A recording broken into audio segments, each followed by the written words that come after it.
NBA fans. What's up, NBA fans? Welcome back to episode 21 of Off the Dribble. Today we're going to be continuing our segment where we are ranking every position in the league, and we're going to be ending that segment off today by doing our top 12 centers in the league.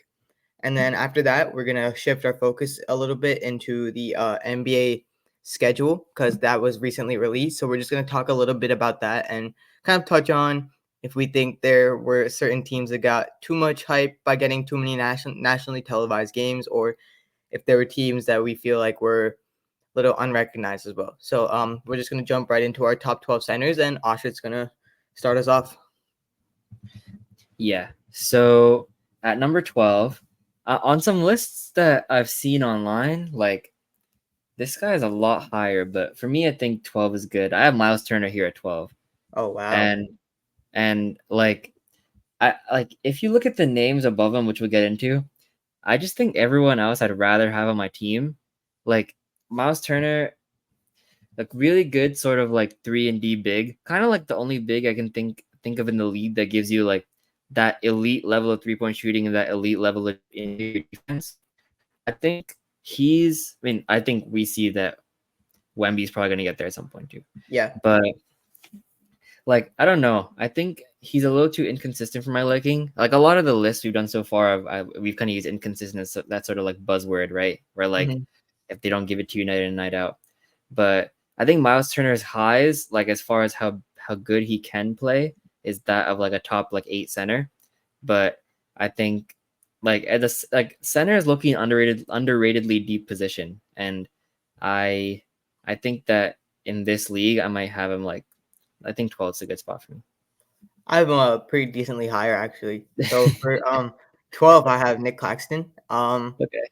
He actually recently also just got paid a bag in Brooklyn too. So kind of like he kind of deserves to be on this list. Just kind of barely making the. For me, it was between him and DeAndre Ayton to put on the list, and Ayton didn't make my list. I don't know if he's on yours or not. No, he's But yeah, but he puts up pretty like decent numbers. It's 12 points a game, 10 rebounds, 2 assists, and like almost like a block and a half a game on 30 minutes a game, and he plays pretty consistently, and he's a very good rim protector and a really good lob threat, and he just has really good motor, and it's kind of just like that prototypical athletic center, and I feel like he's just going to keep progressing. And now like there's really no one on Brooklyn other than Cam Thomas, so you can kind of see that progression for him going further throughout his next couple seasons. Yeah, Claxton, one of those where like at the end I kind of debated putting him like in the list somewhere, but didn't necessarily make the cut. So for 11, I have Jarrett Allen, and he's probably the most one-dimensional player on this list. Like he hasn't really shown the ability to kind of stretch the floor yet. But one area where I think Jarrett Allen has really shown a lot of improvement is the defensive end. Mm-hmm. And like when you look at him play, like if you don't really watch basketball, I kind of think of him as like this kind of stoic presence that like isn't really able to move.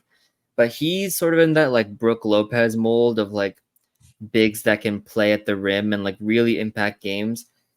He has the same odds as Lou Dort to win Defensive Player of the Year. Lou Dort's one of the best defensive players in the league. So it's pretty high praise from like sort of the betting odds that like he has the same odds as him and like a little less than Alex Caruso. Mm-hmm. So that sort of showing on the defensive end along with like his consistent around the rim presence, like it's hard to find players like that in the league.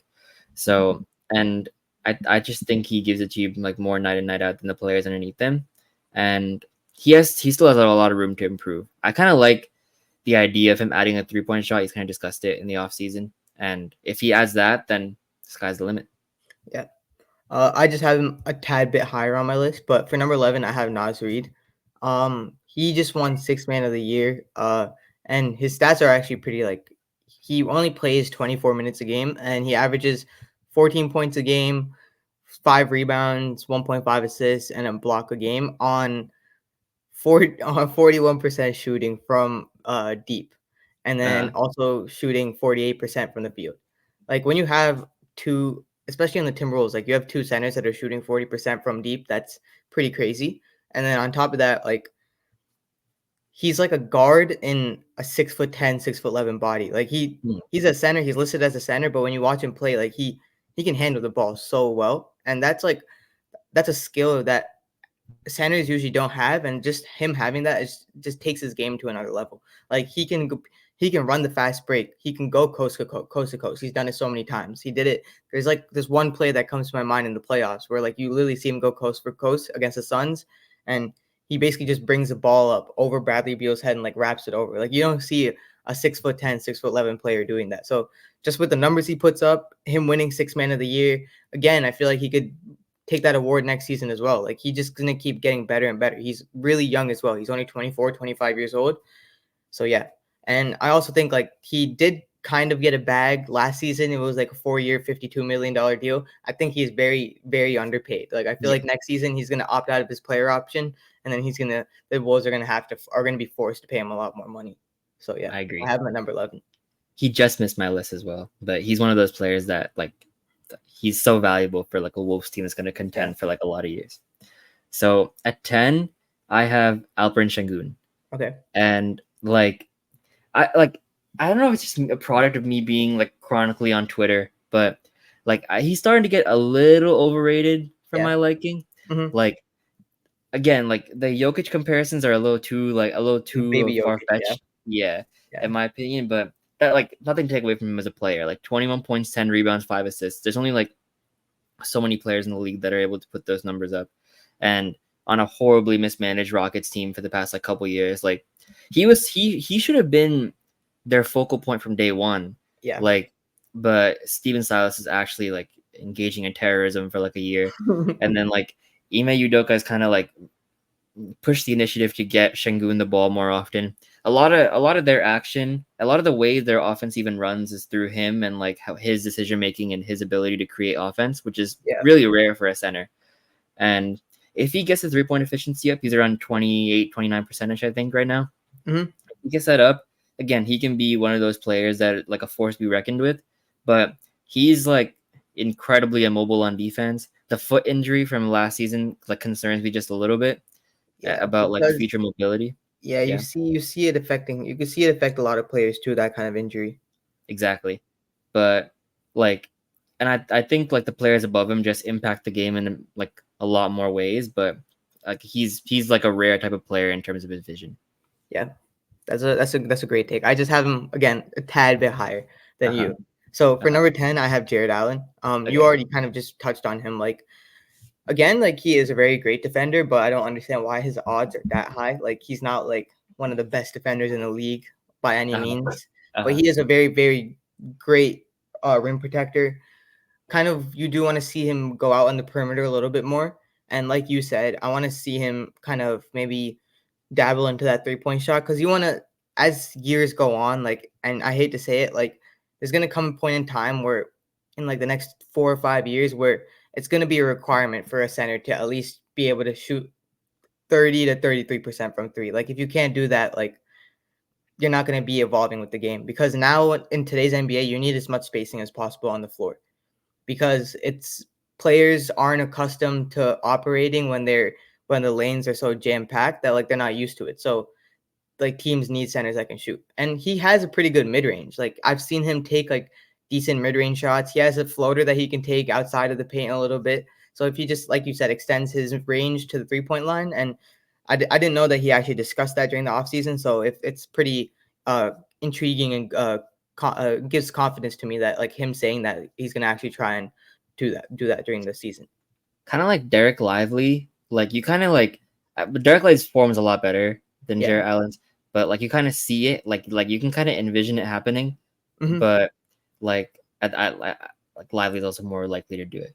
But number 9 is a player that I consider power forward for like most of his career, but like for this team he plays center, so I guess it's apropos to rank him here.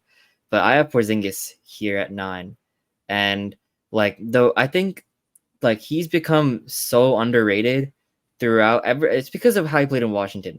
Like I like my second ever NBA game was I went to Capital One Arena to go watch the Wizards play the Thunder, and like it was Bradley Beal versus Shea essentially, And like Porzingis by far was the best player in the Wizards that day.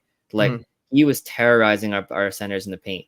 And like I was thinking in my head, I was like, there's no way that like a player like this is wasted away in a franchise like this stupid. So like thankfully Boston came calling. And like you could see a lot of his value for Boston on the defensive end. Like as good as Drew Holiday and Derek White are defensively, like a lot of like their ability on defense is predicated upon the fact that Porzingis has them on the blunt, has them on the weak side, and his shot blocking ability and like mobility is so like unique to like a 7'2", 7'3" player. Yeah. So I have him here. He would be higher honestly, but his injury history is so like it's so high that it's hard for me to rank him above the players I have above him. But like in terms of like the shooting and defense, like there's probably very few people that are better. When I was doing my power forward list, I didn't know whether to put Porzingis. When I was doing my center list, I didn't know whether to put Porzingis either, so I didn't add him on either list. But like he's kind of that player to me where like I don't know, he's not a center, he's not a power forward. He would just like play both. He'll do whatever you really want him to do. But again, like he's exactly what the Celtics need. Like you saw him in the games he played in the finals. Like he was like amazing. Like the first game back after such a serious injury, you come and do that for your team, and then ultimately you go on and win an NBA championship. Like that shows how valuable you are to your team. So for number 9, I have Sengun. Okay. You already kind of touched on him again. Like I think he is getting a little bit overhyped. Like that baby Jokic comparison, like you can see the similarities in the passing a little bit, but I feel like offensively he's not as dominant. Like he's not. I feel like if he is fully the 100% focal point of the offense and all possessions and all plays run through Sengun, you could see his stats go up a little. And again, he's already averaging like 21, like 5 assists a game, something around there. Like those are amazing stats. Not a lot of players in the league do that. But he also can't play defense at all. Like he's a brick. He's like a traffic cone on defense. Like he doesn't have the foot speed to even keep up with some of the centers in the league. And it's like you can't, as a center, you have to be, he's not a great rim protector either. So as a center, you should be able to kind of choose your poison. Like you're either going to be a really good rim protector or you're going to try and go out on the perimeter and then have people go and then run people off 3-point line. Like you got to pick and choose. And he's not really doing either one. So that's why I have him at 9. Fair. At number 8, I have future number 1, Chet Holmgren. And I think, honestly, like it took every like restraint in the world not to put him higher, but like the bias had to be stopped at some point. So I think Chet Holmgren, like he kind of showed you how good he was going to be in a few years. The first like 20-25 games of the season, he shot 50-40-90. And like I think it was him, J-Dub, and Shea for the first like 20 games, and then Shea and J-Dub even further, were all 50-40-90 for like the first like half of the like first like portion of the season. It was crazy. Yeah. And like he tailed off, especially free throw shooting wise. He was horrendous from the free throw line down the stretch. He got all the way down to 78%. But it was that sort of offensive versatility that really showcased like how like the league is transitioning with him and Wemby.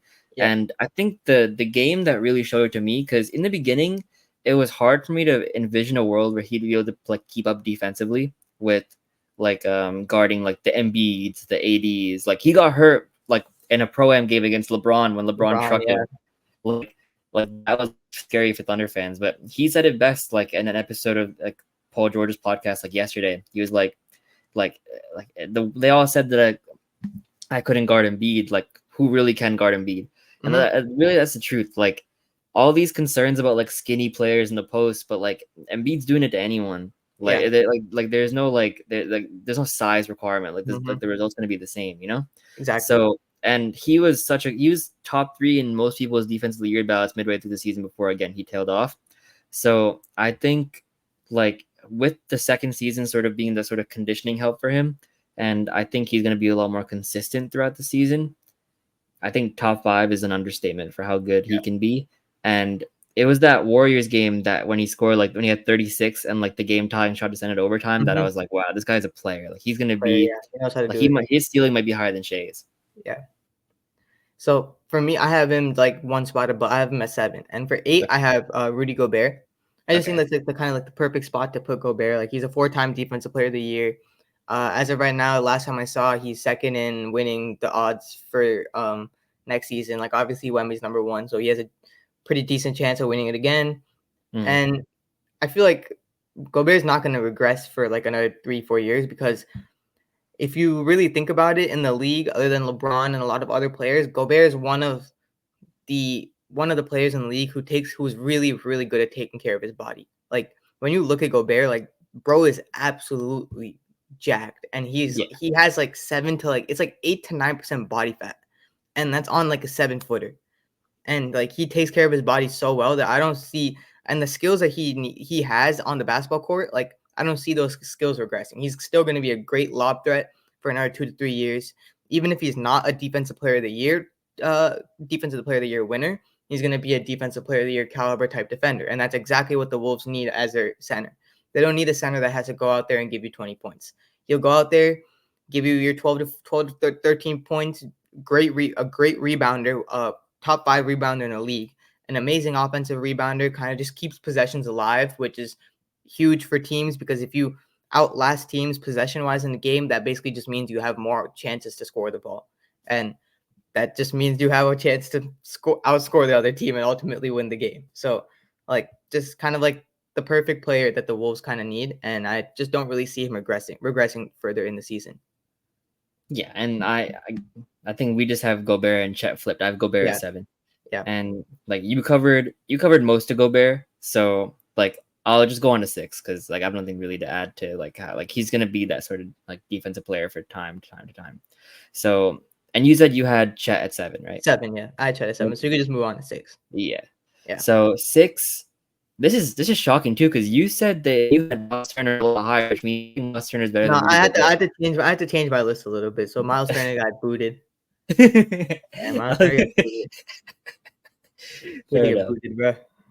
So number 6, this is where this can honestly be low, which is a little scary, but I have Wemby at 6. And Oh wow. I and like I I think this is more so like respect. I think our top 3 is the same. I No, think. I don't. I know. I don't think our top 3 is the same. Okay. That's crazy. 'Cause Okay. I'll just tell you right now. I have Wemby at 3. So Oh my god. Okay, then I hope you forgot someone. Okay, whatever. But like what the hell? Okay. So I have Wemby. Yo.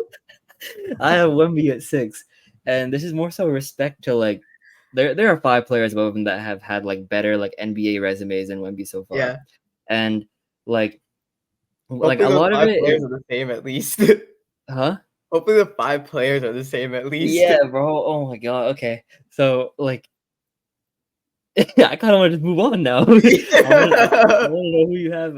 Okay, so Wemby is like you see the ceiling of him is like the greatest of all time, like genuinely. Mhm. Like he could really be that player that sort of transitions like that's sort of like that Steph Braun like sort of generational talent that like transitions the game from like year to year. Like you need those kind of players to carry the league, like Luca, like those kind of players that make people excited to watch basketball. And like no matter like how like knowledgeable you are at like basketball in general, you know who Wemby is, or you're like you've seen like the Mhm. 7'4" monster that like Yeah. like handles the ball, shoots step back threes, like he has a couple under the rim finishes. Like it doesn't even like his body like contorts in like such weird ways for like a seven It's foot four insane, player. dude. Like it doesn't make it's like scary. Like Yeah. the league is in trouble. Like he's one of those players who like at the end of the season could easily be a top 10 player in the league. And Yep. that's in his second year. I think the last time we said that's even possible is probably LeBron James. Mhm. And like that's like when you're mentioned in the same conversation as LeBron for anything, like you It's know insane. like you're doing something right. Yeah. So I'll let you speak more on Wemby because I guess you have him ahead of like a Yeah. one heavy hitter at least. But who do you So have at 6? at 6, I have Sabonis. Okay. Oh, okay. Yeah. Is that too low for you for your Yes. liking? Wow. I'm Continue. not a huge fan of Sabonis. Like That's I fair. don't know.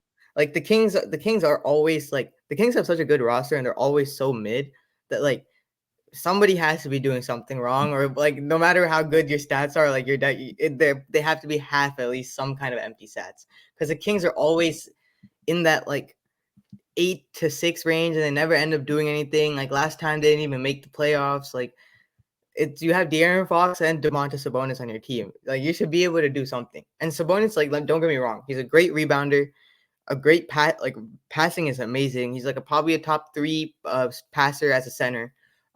He could score the ball. He's not like an amazing 3-point shooter, but he can make open 3-point shots. Like it's just not something that like he can't do. But like at the same time, like I just think the 5 people I have above him are just better in like a lot of categories. And at the same time, I wouldn't say he's a below average defender. He's like a decent defender. Like Hey, he got top 3 on someone's defensive player of the year ballot, actually. that's so So crazy, bro. It's how you get top 3 isn't like that means you had Bam over him. Like you had him over Bam or something. Like yeah, what? yeah, I don't understand where the thinking is there. But I yeah, just think the other five people on my list are just like better than him. yeah. Speaking of Bam, I have him at 5. Okay, I think we And both have Bam at 5. yeah, so I have Bam at 5, and like I think like over the past like few episodes, like I think the viewers can see how high I am on Bam. Like I Mhm. like he's one of my favorite players in the league. Like he has actual guard skills as a big that just like the Heat just refuse to use. He has a Yeah. pure jump shot, which they also refuse to use. Like they start using him as like a lob threat, which is like it really upsets me because like, when he takes like mid-range jump shots, like people get confused. Like he can really shoot the ball, Yeah, he and can. like and the form is pure. Like you can see when he shoots I think the biggest indicator of how good someone is as a shooter is how they shoot at the line, and Yeah. he's cash, and but like he's gonna win defensive player of the year this year in my opinion. Like he genuinely has like 1 through 5 versatility. Like he's gonna impact the game in so many different ways. If Jimmy Butler actually stays on the court, then I think that he can do like big things this season, as they Mhm. always do when Jimmy Butler's on the court. So like yeah, I think I can't speak glowingly enough about Bam. Yeah. So I also have him at 5. Like you kind of touched on everything. Like mainly his defensive versatility is what impresses me the most. Like your ability to guard 1 through 5. Like that's such a big and skill. Like that's such a really good skill to have in the NBA, especially where like defense does lack at certain points in the league. So having that versatile of a player on your team, like that could change the course of your team like for a long time. Yeah. And 4, I have Sabonis. Okay. And like he gets so much disrespect, bro. Like his numbers are absurd. Like I think I forgot his double streak exactly, but I think he had 67 straight double doubles or something.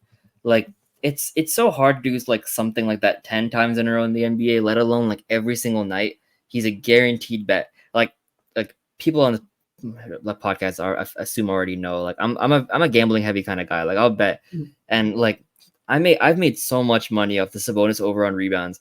Like he's just a double waiting to happen. And like I think you said top 3 big man passer. I think he's the second best big man passer in basketball. Yeah.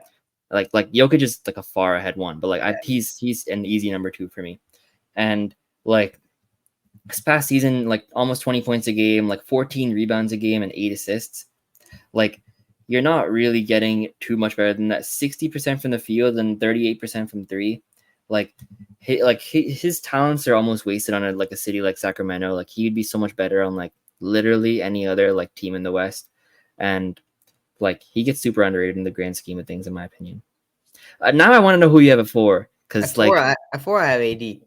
bro, you can't tell me that Wemby's better than AD, bro. That's crazy. You said AD is better than Embiid. I think Wemby's gonna have a better season than AD next year. But you said AD is better than Embiid. Yeah, but Embiid's gonna go out. That doesn't mean that AD is gonna go out there and stay healthy for more than 50 games? Like, is that gonna happen? No. He's played 75 last season. Yeah, but bro, still like half the games he was limping every single time he was on the court. Guys, this is a perfect chance for the viewers to comment. Who do you think is better at basketball, Anthony Davis or Wembanyama, as of today in like August 2024? But these standings are for the 2024-2025 season. So I think that Wemby's gonna be better than AD next season. I don't think that's a hot take. I think Wemby's That's a gonna be hot take, bro. Wemby's gonna be top 3 in defensive player of the year voting. He could probably AD could also be top 3 in defensive player of the year voting. Nah, he's not gonna. It's gonna be Wemby. Then it's gonna be either Bam or Gobert, and then Gobert's not making the top 3 again, bro. They I like they nah they can't do it. Gobert's gonna make top 3 again, bro. They can't do it for basketball. Like Nah, it's gonna the happen. amount of People said he wasn't gonna win number 4 last year, and then look what happened. He went out there and won number 4. yeah, but that Lucas step back did irreparable damage to his the view on basketball in him. Even like deserved or not, like I don't think it's deserved. But like Draymond Green's hate, like as well as like people saying that like you saw like I don't know if you saw No Chauncey one, Bill. I don't think anybody listens to Draymond Green's hate. Draymond's opinion on his podcast or on YouTube in general is not. Nobody listens to But that shit. I don't know if you saw Chauncey Billups the other day. Not to digress too much, but I don't know if you saw Chauncey Billups the other day on some podcast. He was like, the fact that a player like Rudy Gobert can win Defense Player of the Year, but every NBA team targets him and wants to take him on the perimeter is like the state of basketball today. Like he was like talking. At the same time, he has the lowest any like in the league. He has like against him, players have the lowest field goal percentage when shooting the ball at the rim. So I don't get where like they might be like, oh, let me go and target him. Like, bro, you're not scoring on him if you get to the rim. Like, it's not gonna happen. Target him all you want. I agree with you. These people don't. I'll tell you what it is. They don't actually watch Wolves games. If they turn on 3 games in a row, they'll be like, all right, damn, this dude knows what he's doing. What do you do against? What do you do against KD in the playoffs? He fully stripped KD outside the perimeter, like 4 different occasions. It'll happen. He'll be top 3 in Defensive Player of the Year voting. I'll put money. No way. Look, I'll put money on it. Because the same people that you're saying don't watch basketball are the same. Again, I think Gobert is the best defensive player in basketball. Like I think he's number 1, but I don't think the same people who you think are gonna criticize are criticizing him right now, and like the same people who you're saying don't watch Wolves games are the same people that vote. Like we don't really get a vote. Okay, so if we're going based off of who's voting from the past seasons, you know that a guard is most likely not going to make a top 3 in it. Other than that year Marcus Smart one, like a guard isn't going to get that top 3. Maybe Herb Jones will make a top 3. That could be a potential. Bam, the only way I see Bam winning is if the Heat get a top 5 seed in the East, and I don't think that's going to happen. And the only way for that to happen would be for Jimmy to play, and I don't think that's going to happen either. Like a lot of these things of like players having to play next season, they did it for like 1 season out of the past like 10 seasons they've been in the league. Do you think seed matters that much? Because Wemby got second. You think seed matters that much for Defense Player of the Year? Because Wemby got. I think if you want to win it, you have. There's no way Gobert wins it. We're talking about top 3. He wins it. Yeah, he's winning it. I don't think he'll win. He's probably not going to get his 5th one. But even like Wemby averaged close to $4 a game. Like if you average close to $4 a game, you have to be top 3 in Defensive Player of the Year voting. Like that's insane. There's no player in the league that's close to $4 a game. Because off rip, my top 3 next season, I'll just say right now, if we're doing a prediction episode, I'll say this. Mine's Jokic, Embiid, and Wemby. No. I'm saying for a Defensive Player of the Year. Oh, okay. But my top 3 is gonna be Wemby, Bam, and Chet. But I don't necessarily see a way that Gobert is gonna crack that. I don't think Gobert is gonna be higher than AD next season Defensive Player of the Year. I'll say that much. I think that it will be Wemby, Gobert, and then Bam. There's no way they vote for him again, bro. They can't do it. Like they will, bro. If he's as good as he was last season, they're gonna have to vote for him.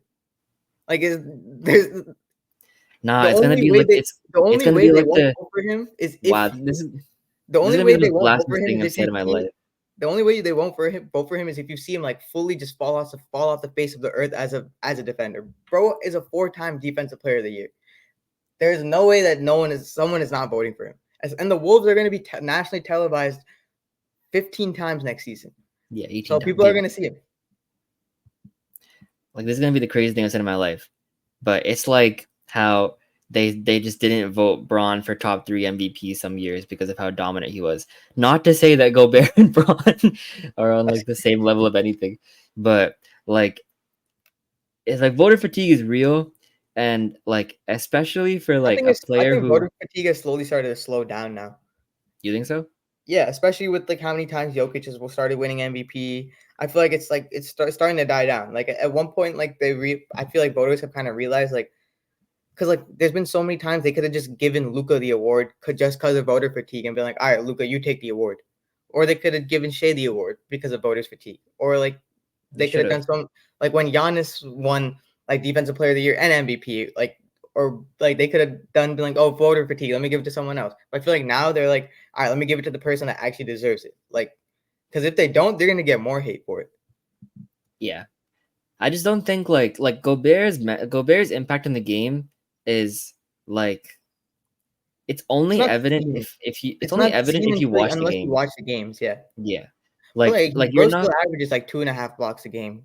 It's No, like I agree, but like you're not gonna look on social media and see Gobert highlights. Like you're gonna see yeah, him getting crossed. So people have this perception that he's just not like a good defender when he is. Anyways, long discussion aside, I think so our yeah. top three is pretty much the same. We can kind of just discuss the top three at length, but I just have besides, Jokic, Embiid, Wemby, and then you probably have Jokic, Embiid, and an AD. yeah, Yeah. So exactly. I feel like number 1 and 2, like there's really nothing to say for both of them. Like you guys watch basketball, you know how dominant both. Like Embiid was on pace to average like 36 points a game, and he was gonna win MVP if he didn't get hurt. Jokic is a 3-time MVP winner, won the finals, like a triple double machine. You haven't seen somebody as dominant in a triple double like game since Russ, and then now you have Jokic doing what he does, and he's gonna continue doing the same thing for the next 4 or 5 years. So Yeah, they're both different. Like I think Embiid would be the best center in the league in like any other era, but he's just going up not any other era. That's crazy, but like he's just going up against like he's like Jokic is so efficient. That's the crazy part. Not even just like the fact that he gives you 25, 10, and like 10 and 10.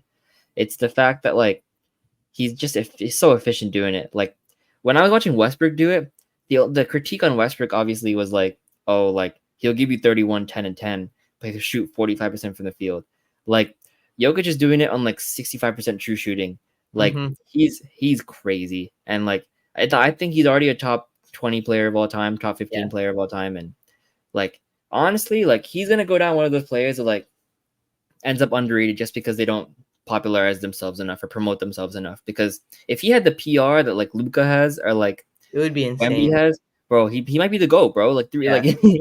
like he doesn't care about that stuff, which is respectable. Yeah. But He he's just number one, and he's number one by so much. yeah. I just feel like that top yeah, that 1 and 2, like they're so dominant, bro. Like it's Yeah, insane. Like yeah. you can't guard them. They can carry their teams. It's the only thing I wish Embiid didn't do as much. He kind of got exposed a little in the beginning of the Olympics, is the free throw shooting, but like it's part of his game, and he still does get up 36 points a game, so you can't really blame him for doing it. That's how the league is now. So yeah. If you don't want to check the free throws, don't foul them. Like Yeah, it's just like exactly. Like that's the only way that's the only way they're able to stop him in any form. So yeah. that's what happens. But Mhm. yeah, so to end off this episode, we're gonna just kind of briefly touch on like the NBA schedule that just released. Um, we saw the schedule release, and like a lot of years, you see the Lakers prioritize. You see the NBA prioritize the Lakers for the most nationally televised games in the league when they were what, the 7th seed in the Western Conference last season. Yeah, Yeah, 7. the 7th seed in the Western Conference, and then they end up getting 27 nationally televised games when like the team that went to the Western Conference Finals only ends up getting 15. Like I feel like the hype, like yeah, I know you have LeBron, like oh my god, LeBron's playing with the Sun now, but that I feel like the league is kind of moving away. Like the storyline for that isn't as interesting in my opinion anymore. Like I feel like the league now is shifting focus towards the younger players. You got to showcase that younger generation, like the Wemby, the Ant. I want to see Jaw on live television, like the Zion players like that, Shea, like the Thunder, like players like that, or even teams like the Celtics, like the team that just won the championship. Like give them give them the most nationally televised games. Like what's your take on that? Like, do you think 27 is deserved? Like I'm assuming you probably think 27 is not deserved.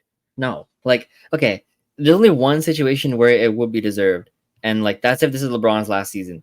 Yeah, it's And not. like, and if this is LeBron's last season and people want to see him, then yeah, like put him on. But LeBron, he's not playing games. He's Like probably he's going to not spend playing. majority of his time in the summer league Yeah, like a G League. Yeah, or G he's League. not Yeah, the gonna summer league. like he's not gonna get real game time unless like they're done by 50 points. Mm-hmm. Maybe like game one, like on like TNT, like they'll play him for like 2 minutes just to get him and Braun on the court at the same time, just as like Yeah. a PR thing.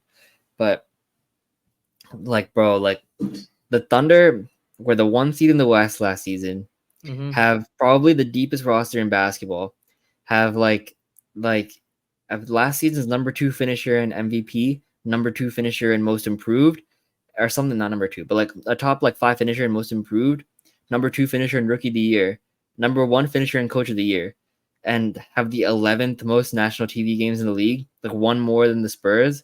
Like this is like it. I don't know. Like I think people view it as kind of like a fluke season because of how young they are, and I guess maybe they want to see it again. Yeah. But with so much intrigue around like the Thunder in general, and how good they are as a basketball team, like even the Timberwolves, like the Timberwolves having like 18 and like the Suns having like 20 or like 21, like, it doesn't even make any sense. Like yeah, like Devin Booker's cool and like KD is like cool, but like they're not retiring anytime soon. We want to give them more publicity than they already get on House of Highlights. But try to promote the game, and like we should put good basketball on television, not just like star players just become more star players. Yeah, exactly. That's like my whole take as well. And like I want to know, like, do you think there's a bottom 15 team in the league that deserves like more shine on the big stage and internationally televised, like kind of what they can accomplish in the future or something like that? Yeah, Orlando for sure. Like Yeah. I Well, think Orlando's not. Orlando, Yeah, Orlando definitely. Yeah. because Orlando is 21st national televised games this season with 5. Wow. Like you're telling me the Lakers have 22 more national televised games than like Paolo? Like are you like from what I'm hearing like about the Olympics, they want to market Paolo as like the next face of the Olympics team after like the big dogs go away.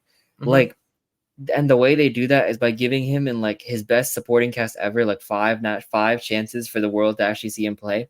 Like no one's paying for League Pass in 2024. And and no one's gonna like search up Magic games on Stream East. Like the best way to promote like these teams is to get them on national TV as much as you can. And like they're gonna do a better job in the future of it when it goes to Amazon and NBC, because they're gonna have one or two national TV games per day. Yeah. But like that doesn't mean you have to neglect them this season. And I think Orlando is one of those teams that are gonna like surprise a lot of people in the East and maybe surprise the NBA, I guess, too. Yeah, I totally agree. I think the Magic, like, they have a very solid team, and Paulo is such a dominant force, and he's so young. Like, those are the kind of people that you have to give nationally televised games to. I'm not sure how many games. Do you know off the top of your head by any chance how many games the Grizzlies have? I can look. I think it's not that many. They have actually they have 9. I feel like they should be in the range of like the 15 to 20 as well. Like that team is a very exciting team, especially when you have them fully healthy together. Like, and like with the excitement of like the team being injured for the past year and Ja coming back, especially with like that storyline too, I feel like the NBA could have kind of taken advantage of that a little bit more, and even potentially like put like a Ja opening night game on national television. Like that would have been pretty sick. Like that's something that they could have done as well. So I don't really understand, like they don't really, I feel like they don't think about like they could really profit off of so many different storylines, but they just want to give it to LeBron or the team that people watch the most, I guess. But I feel like a lot of people would tune in to like a Grizzlies opening night game with Ja coming back. Like I It's think like that the rich mentality of they're already so famous, so people are gonna tune in to see him. But like that's not how it should work. We should be giving people the fame. Like people are gonna tune in to watch LeBron anyways. People are gonna find a way to watch LeBron. Yeah. Like people aren't gonna find a way to watch like those rising stars that like the league can easily promote. Like this is why the league might suffer with the next generation, because once LeBron like, you don't see these players getting marketed enough besides Luka. So what, Luka's gonna carry the entire league? Wemby's gonna carry the entire league? Like we need more players than just 2 people. Yeah, exactly. That's like perfectly well said. But yeah, that was just us touching on like the schedule release a little bit. And opening night, the Lakers actually do open up against the Wolves, so that would be really exciting. Gonna see Anthony Edwards maybe dunk on LeBron, dunk on Bronny a little. That'd be pretty cool. But yeah, stay tuned for our next episode, which is gonna be on Sunday.